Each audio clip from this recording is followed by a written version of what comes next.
नमस्कार। स्वागत है आपका इंडिया गेट टीवी पर। मैं हूं अजय सीतिया। मित्रों, राष्ट्रपति का चुनाव नजदीक आ रहा है और तस्वीर अभी साफ नहीं हुई है। नामांकन शुरू हो चुका है।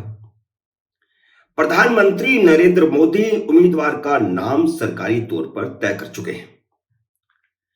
मोदी इस बार टकराव नहीं चाहते, वह चाहते हैं कि सर्वसम्मति से चुनाव हो। इसलिए राजनाथ सिंह और जेपी नड्डा को जिम्मेदारी दी गई है कि वे राजनीतिक दलों से सर्वसम्मति की बात शुरू करें। राजनाथ सिंह ने राज्यसभा में विपक्ष के नेता मल्लिकार्जुन खड़गे और शरद पवार जैसे बड़े नेताओं समेत कई मुख्यमंत्रियों से भी बात कर ली है, जिनमें बीजू जनता दल के नेता और मुख्यमंत्री नवीन पटनायक भी शामिल हैं। बड़ी संभावना 2002 जैसी स्थिति बनने की है, जिसमें ममता बनर्जी को अलग थलग करके यूपीए का समर्थन हासिल कर लिया जाए। इस संभावना को वास्तविक बनाने के लिए मोदी तय नाम का ऐलान करने से पहले दूसरी सबसे बड़ी पार्टी की नेता सोनिया गांधी को वह नाम बता देंगे।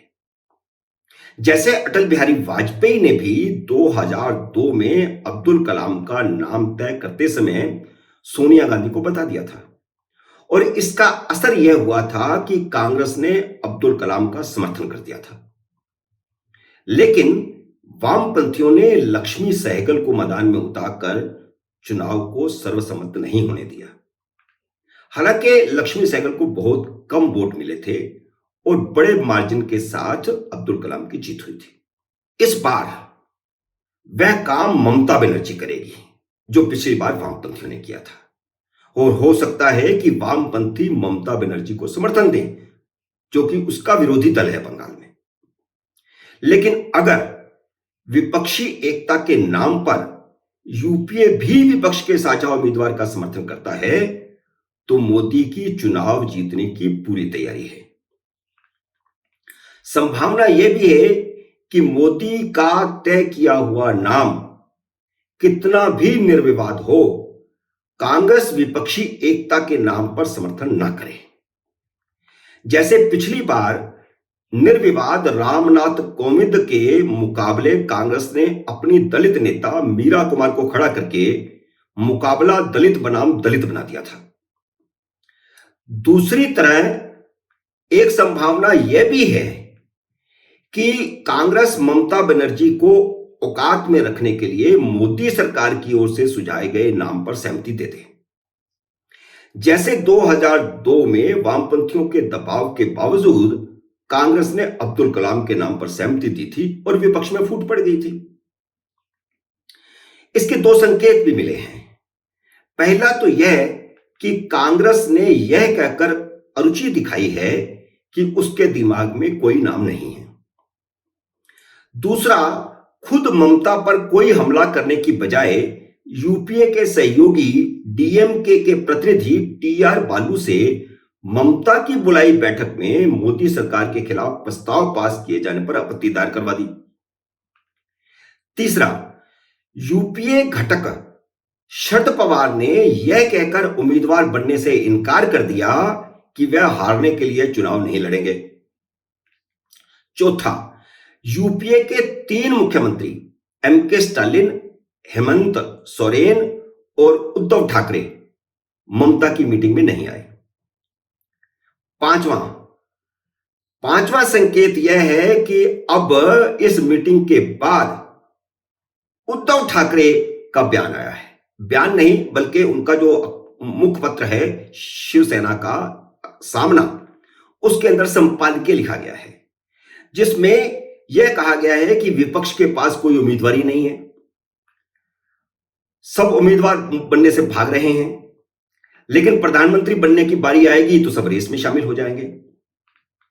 हालांकि यह शरद पवार पर कटाक्ष है, क्योंकि आजकल उद्धव और पवार में धूप छांव का खेल चल रहा है। लेकिन इस संपादकीय में सबसे बड़ी जो बात कही गई है वो यह कही गई है कि अगर सरकार के कैंडिडेट को कड़ा मुकाबला देना था तो विपक्ष को उम्मीदवार का चयन 6 महीने पहले कर लेना चाहिए था। 6 महीने पहले भी यह प्रक्रिया शुरू होनी चाहिए थी। तो एक तरह से यूपीए के घटक दल जो कांग्रेस की दया पर ही इस वक्त मुख्यमंत्री हैं और शरद पवार की दया पर ही इस समय मुख्यमंत्री हैं, उसका यह कहना है कि कोई मुकाबला नहीं होने वाला, विपक्ष के पास उम्मीदवार ही नहीं है। तो ये जो सारे संकेत हैं, कांग्रेस खुद कुछ नहीं कह रही, यूपीए के घटक दलों से कहलवा रही है और ये साबित करता है कि वे ममता को अपना नेता नहीं मानते, वे सोनिया गांधी को अपना नेता मानते हैं।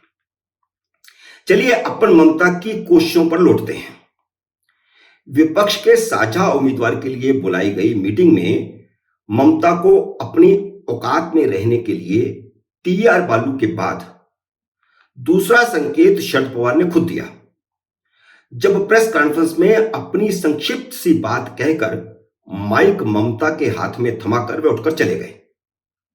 यह इससे बड़ा अपमान ममता बनर्जी का नहीं हो सकता कि ममता के हाथ में माइक थमाकर वे उठकर चले गए। अगर ममता बनर्जी को जरा भी समझ होगी तो वह समझ गई होंगी कि उन्हें विपक्ष के नेता के तौर पर स्वीकार नहीं किया जाएगा और उनकी पहल को यूपीए के घटक दल अच्छे से नहीं ले रहे। वैसे तो उनके लिए यह संकेत ही काफी था कि बैठक में बुलाए गए 7 मुख्यमंत्रियों एमके स्टालिन, उद्धव ठाकरे, हेमंत सोरेन, पिनराई विजयन, के चंद्रशेखर राव, अरविंद केजरीवाल, भगवत मान और नवीन पटनायक में से कोई भी नहीं आया। तो इसी से ही संकेत साफ हो जाता है कि चुनाव किस दिशा की तरफ जा रहा है। अब स्थितियां यह बन रही हैं कि 2/3 वोट सरकार के उम्मीदवार यानी भाजपा के उम्मीदवार यानी एनडीए के उम्मीदवार को मिलेंगे और 1/3 के आसपास ममता बनर्जी के उम्मीदवार को वोट मिल सकते हैं। और ये 3 मुख्यमंत्री जो 7 मुख्यमंत्री बुलाए थे, उनमें से 3 मुख्यमंत्री यूपीए के थे। इसलिए यह भी संभावना बन रही है कि यूपीए के घटक दल भी सरकारी उम्मीदवार को वोट दें। वे सोनिया को अपना नेता मानते हैं और ममता को सबक सिखाने के लिए कुछ भी कर सकते हैं। 2 राज्यों में आम आदमी पार्टी की सरकार होने के बाद केजरीवाल खुद को ममता से बड़ा नेता मानते हैं। सीपीएम और सीपीआई के महासचिव तक बैठक में नहीं आए, तो सीपीएम के मुख्यमंत्री के आने का सवाल ही पैदा नहीं होता था। इसलिए तस्वीर अब साफ होनी शुरू हो चुकी है कि सरकार की तरफ से कोई भी उम्मीदवार हो, जीतेगा वही और बड़े मार्जिन से जीतेगा। अब थोड़े मार्जिन की गुंजाइश खत्म हो गई है। मित्रों, उम्मीद है मेरा यह वीडियो आपको पसंद आया होगा। इसे लाइक करिए, शेयर कीजिए और अगर आप YouTube चैनल में नए हैं तो सब्सक्राइब कीजिए और घंटी का बटन भी दबाइए ताकि जैसे ही मेरा नया वीडियो आए आपको सूचना आए। मेरे नए वीडियो का करिए इंतजार। तब तक नमस्कार।